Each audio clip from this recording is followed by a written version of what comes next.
বাংলাদেশের রাজনীতিতে সম্প্রতি এমন এক ঘটনা ঘটেছে যা অনেকের কাছেই একেবারে অবিশ্বাস্য এবং অকল্পনীয় বলে মনে হয়েছে। দীর্ঘদিনের নীরবতার পর অবশেষে মুখ খুলতে বাধ্য হয়েছেন তারেক রহমান।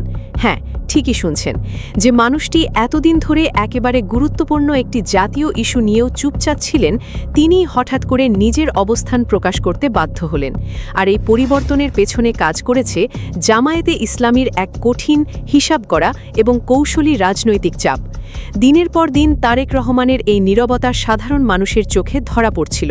শুধু তাই নয়, সোশ্যাল মিডিয়াতেও এই নিয়ে তীব্র সমালোচনা হচ্ছিল।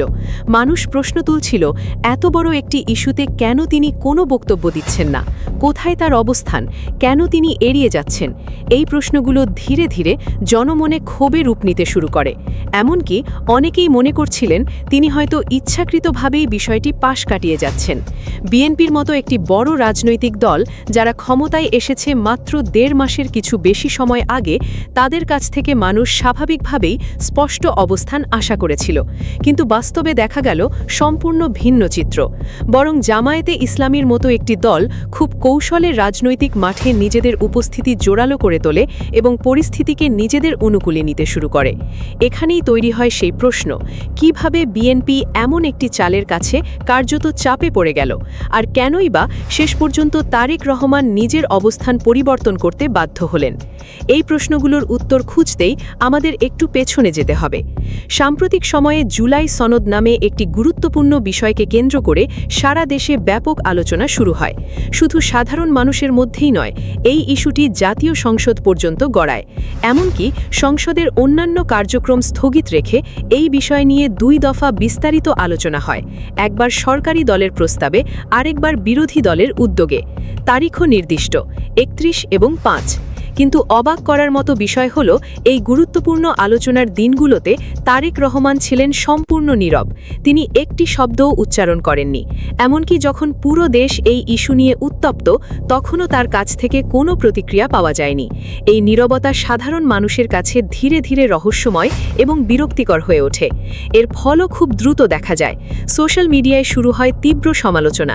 কেউ কেউ তাকে ব্যঙ্গ করে বোবা প্রধানমন্ত্রী বলতেও শুরু করে, আবার কেউ কেউ তার নেতৃত্বের সক্ষমতা নিয়েও প্রশ্ন তোলে।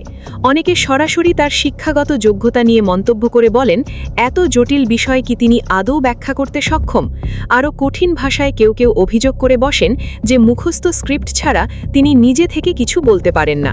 এই ধরনের তীব্র সমালোচনা, ব্যঙ্গ এবং প্রশ্নের মুখে পড়েও দীর্ঘ সময় পর্যন্ত তিনি নীরব ছিলেন, যা পরিস্থিতিকে আরও জটিল করে তোলে।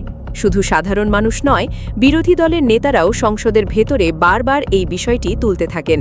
তারা প্রশ্ন করেন, সংসদ নেতা উপস্থিত থাকা সত্ত্বেও কেন তিনি কোনো বক্তব্য দিচ্ছেন না? কেন এই গুরুত্বপূর্ণ বিষয়ে তিনি নিশ্চুপ?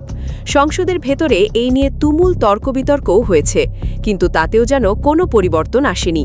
তারেক রহমান তখনও নিজের অবস্থানে অটল ছিলেন, নীরব, সংযত এবং প্রকাশ্যে কোনো মন্তব্য থেকে বিরত। কিন্তু রাজনীতির মাঠে সবকিছু এক অবস্থায় থাকে না, পরিস্থিতি দ্রুত বদলে যেতে পারে। আর ঠিক সেটাই ঘটল যখন জামায়াতে ইসলামী সরাসরি মাঠে নামার সিদ্ধান্ত নেয়। পরিস্থিতির মোড় ঘুরতে শুরু করে ঠিক তখনই যখন জামায়াতে ইসলামী বুঝতে পারে বিএনপি জুলাই সনদ ইস্যুতে স্পষ্ট অবস্থান না নিয়ে এক ধরনের টালাবাহানা করছে। এই উপলব্ধি থেকেই তারা আর অপেক্ষা না করে সরাসরি মাঠে নামার সিদ্ধান্ত নেয়। তবে তাদের এই নামা ছিল না কোনো হঠকারী বা আবেগ নির্ভর পদক্ষেপ, বরং ছিল অত্যন্ত পরিকল্পিত, সুসংগঠিত এবং কৌশলগত।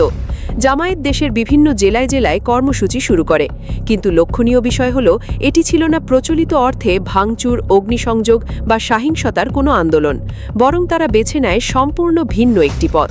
তারা গণসংযোগ শুরু করে, মানুষের দ্বারে দ্বারে পৌঁছে যায়, লিফলেট বিতরণ করে, ছোট ছোট সেমিনার ও আলোচনা সভার আয়োজন করে।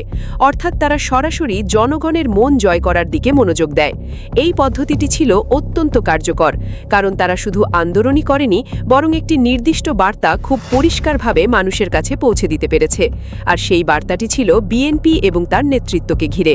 তারা সাধারণ মানুষের মধ্যে এই ধারণা ছড়িয়ে দিতে সক্ষম হয় যে বিএনপি প্রতিশ্রুতি রক্ষা করে না, তারা দ্বিচারিতা করে এবং তাদের রাজনৈতিক অবস্থান বিশ্বাসযোগ্য নয়।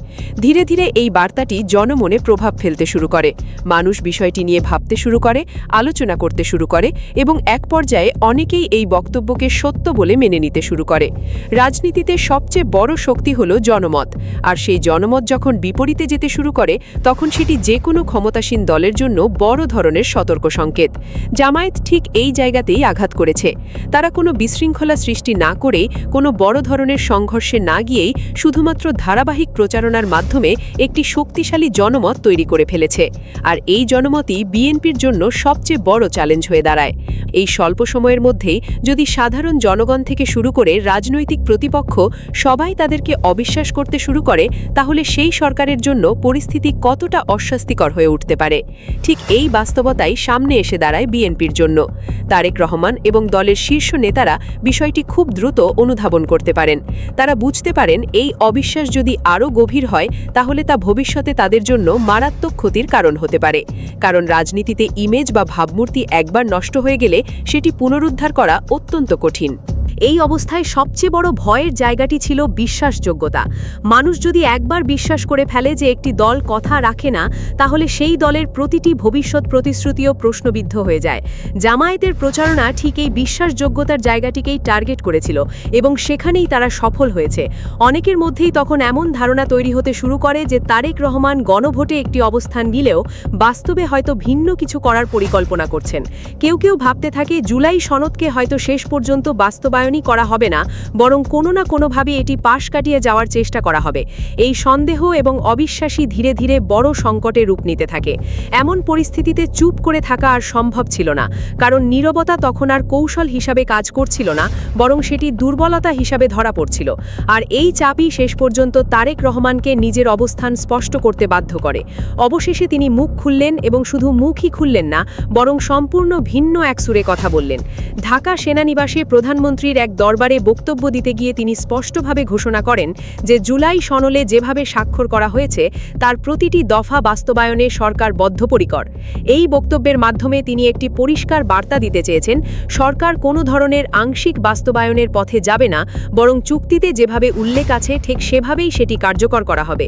অর্থাৎ এখানে আর কোনো ব্যর্থতা রাখা হলো না। রাজনৈতিক বিশ্লেষকদের মতে এই ঘোষণাটি ছিল একটি গুরুত্বপূর্ণ মোড়। বিশেষ করে গণভোটের প্রেক্ষাপটে এটি একটি ইতিবাচক সংকেত হিসাবেই দেখা হয়, কারণ গণতান্ত্রিক ব্যবস্থায় জনগণের মতামতের ভিত্তিতে গৃহীত কোনো সিদ্ধান্ত বাস্তবায়ন করা সরকারের দায়িত্ব, এটাই স্বাভাবিক প্রত্যাশা। তবে এখানেই একটি বড় প্রশ্ন উঠে আসে, কারণ খুব বেশি দিন আগের কথা নয়, বিএনপির অনেক শীর্ষ নেতা এই জুলাই সনদ ইস্যুকে তেমন গুরুত্বই দেননি। কেউ কেউ এটিকে তাচ্ছিল্যের সুরে উড়িয়ে দিয়েছিলেন, এমনকি বলা হয়েছিল এটি বড়জোর অতীতের কোনো রাজনৈতিক রূপরেখার মতো একটি বিষয়, এর বেশি কিছু নয়। কিন্তু সময়ের ব্যবধানে সেই একই নেতারাই এখন সম্পূর্ণ ভিন্ন অবস্থান নিতে বাধ্য হচ্ছেন। তারা বলছেন জুলাই সনদ অক্ষরে অক্ষরে বাস্তবায়ন করা হবে। এই হঠাৎ পরিবর্তনের পেছনে যে চাপ কাজ করেছে সেটি এখন আর কারও অজানা নয়। এখন সবচেয়ে গুরুত্বপূর্ণ প্রশ্নটি হল, জামায়াতের এই জেলা পর্যায়ের শান্তিপূর্ণ কর্মসূচি দেখে তারেক রহমান এতটা চাপে পড়লেন কেন? বাস্তবে তো দেখা গেছে এই আন্দোলনের কারণে দেশের স্বাভাবিক কার্যক্রমে তেমন কোনো বিঘ্ন ঘটেনি। কোথাও বড় ধরনের যানজট তৈরি হয়নি, সহিংসতা বা বিশৃঙ্খলার ঘটনাও ঘটেনি। সবকিছুই ছিল নিয়ন্ত্রিত, সুশৃঙ্খল এবং পরিকল্পিত। তাহলে ভয়ের কারণটা কোথায়? এর উত্তর একটাই, বিশ্বাসযোগ্যতা। রাজনীতিতে সবচেয়ে বড় সম্পদ হচ্ছে মানুষের বিশ্বাস, আর সেই বিশ্বাস যখন টলতে শুরু করে তখন সেটি যে কোনো সরকার বা রাজনৈতিক দলের জন্য সবচেয়ে বড় হুমকি হয়ে দাঁড়ায়। জামায়াতের ধারাবাহিক প্রচারণার ফলে সাধারণ মানুষের মনে একটি ধারণা শক্তভাবে গেঁথে যেতে শুরু করেছিল, বিএনপি হয়তো তাদের দেওয়া প্রতিশ্রুতি রক্ষা করবে না। মানুষের মধ্যে এমন কথাও ছড়িয়ে পড়ে যে গণভোটে সমর্থন দিলেও বাস্তবে হয়তো তারেক রহমান ভিন্ন কোনো পরিকল্পনা করছেন। কেউ কেউ সন্দেহ করতে শুরু করে জুলাই সনদকে হয়তো ধীরে ধীরে অকার্যকর করে দেওয়া হবে, কিংবা কোনো কৌশলে এটি পাশ কাটিয়ে যাওয়া হবে। এই যে অবিশ্বাসের বীজ রোপিত হচ্ছিল, সেটি ছিল সবচেয়ে বড় বিপদের সংকেত। তারেক রহমান ঠিক এই জায়গাটিই উপলব্ধি করেছিলেন। তিনি বুঝতে পেরেছিলেন যদি এখনই পরিস্থিতি নিয়ন্ত্রণে আনা না যায় তাহলে ভবিষ্যতে এর প্রভাব আরও গভীর হতে পারে।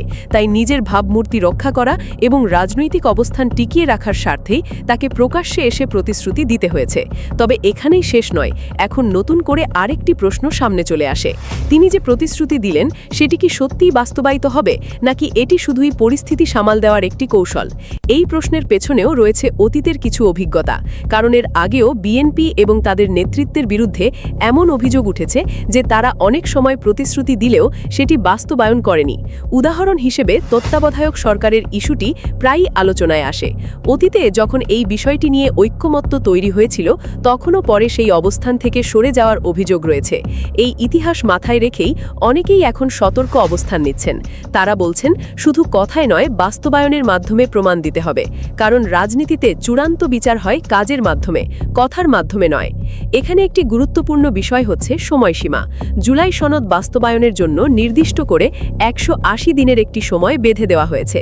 অর্থাৎ 6 মাসের মধ্যেই পুরো প্রক্রিয়াটি সম্পন্ন করতে হবে। এই সময়সীমা পার হয়ে গেলে অতিরিক্ত সময় নেওয়ার সুযোগ নেই বললেই চলে। এই ধরনের সময়সীমা রাজনীতিতে খুবই গুরুত্বপূর্ণ, কারণ এটি সরকারের উপর একটি দৃশ্যমান চাপ তৈরি করে। জনগণ তখন নির্দিষ্ট সময় ধরে অপেক্ষা করে এবং সময় শেষ হলে তারা ফলাফল দেখতে চায়। ফলে সরকার চাইলে বিষয়টি দীর্ঘসূত্রিতায় ফেলতে পারে না, কমপক্ষে তাত্ত্বিকভাবে। এর আগে বিভিন্ন সময়ে সংস্কারমূলক উদ্যোগ নেওয়া হলেও সবগুলো বাস্তবায়ন হয়নি। কিছু হয়েছে, কিছু মাঝপথে আটকে গেছে। তাই স্বাভাবিকভাবেই মানুষের মধ্যে একটি সংশয় কাজ করে, এই ক্ষেত্রেও কি একই ঘটনা ঘটবে? তবুও আশার জায়গা একেবারে নেই তা নয়। অনেকেই এখনও বিশ্বাস করতে চান এই 6 মাসের মধ্যেই প্রতিশ্রুতি বাস্তবায়িত হবে। কারণ রাজনৈতিক চাপ, জনমত এবং আন্তর্জাতিক পর্যবেক্ষণ সব মিলিয়ে সরকার হয়তো পিছিয়ে যাওয়ার সুযোগ পাবে না। তবে বাস্তবতা হলো, কাজ শেষ না হওয়া পর্যন্ত নিশ্চিতভাবে কিছু বলা যায় না। রাজনীতিতে শেষ মুহূর্ত পর্যন্ত পরিস্থিতি বদলে যেতে পারে। এখানে জামায়াতে ইসলামের ভূমিকাও গুরুত্বপূর্ণ হয়ে ওঠে। তারা যদি এই চাপ অব্যাহত রাখে, তাহলে সরকার প্রতিশ্রুতি বাস্তবায়নের দিকে এগোতে বাধ্য হতে পারে। কিন্তু যদি এই চাপ কমে যায়, তাহলে আবারও অবস্থান পরিবর্তনের ঝুঁকি তৈরি হতে পারে। আপনাদের মতামত অবশ্যই গুরুত্বপূর্ণ, তাই কমেন্টে জানাতে ভুলবেন না।